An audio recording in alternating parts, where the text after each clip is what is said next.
Hello everyone. Question number 26 कह रहा है consider the situation shown in the figure.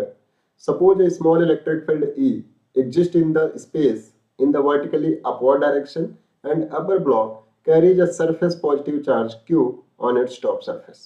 The friction coefficient between the two blocks is mu, but the floor is smooth.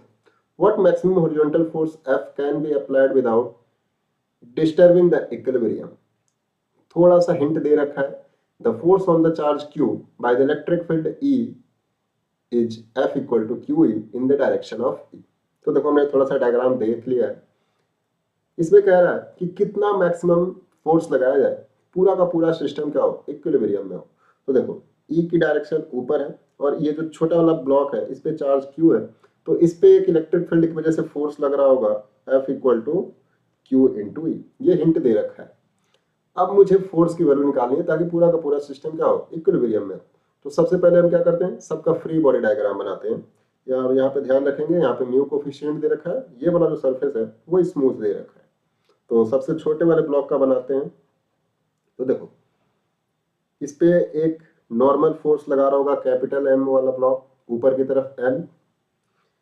Electric force लग रहा है Q times of E, उसका wait नीचे काम कर रहा होगा mg। ठीक है, इधर से फोर्स लग रही है F और यहाँ पे टेंशन जनरेट होगी T। अब चूंकि ब्लॉक इधर मोशन करने की कोशिश कर रहा है तो फ्रिक्शन उसको अपोजिट डायरेक्शन में रोकने का काम करेगी। ठीक है, फ्रिक्शन फोर्स निकाल लेते हैं। तो सबसे पहले हम नॉर्मल निकालेंगे, तो क्या हो जाएगा N equal to mg minus QE। तो फ्रिक्शन की वैल्यू क्या हो जाएगी, mu times of N, that means mu mg minus QE। ठीक है, अब देखो बड़े वाले ब्लॉक का भी हम फ्री बॉडी डायग्राम बना लेते हैं। तो इस पे इधर टेंशन लग रही होगी, ठीक है, क्यों, क्योंकि पूरे स्ट्रिंग में टेंशन T होगी। अब देखो जब ब्लॉक इधर मोशन करने की कोशिश कर रहा है तो फ्रिक्शन उसको अपोजिट डायरेक्शन में रोकने की कोशिश करेगी, दोनों सरफेस के बीच वाला जो फ्रिक्शन है। अब जो कि पूरा का पूरा सिस्टम इक्विलिब्रियम में है, तो यहां से मैं कह सकता हूं T equal to friction force F।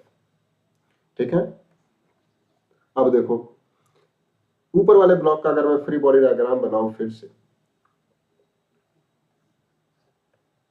तो इधर से लग रहा है फोर्स F, इधर से लग रही है टेंशन T और इधर ही लग रही है फ्रिक्शन F। और बड़े वाले ब्लॉक से देखा था टेंशन इक्वल टू कितना आया था, फ्रिक्शन, और इस फ्रिक्शन की वैल्यू आई थी mu m g minus QE। ठीक है, तो यहां से देखो सारा का सारा सिस्टम इक्विलिब्रियम में है, मतलब कि सारे फोर्सेस क्या होने चाहिए, बैलेंस।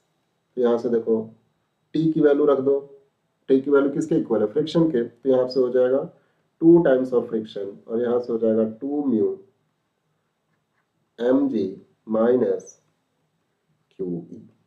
तो अगर मैं इतना फोर्स लगा रहा हूँ मैक्सिमम, तो हमारा का पूरा सिस्टम जो होगा वो इक्विलिब्रियम में रहेगा।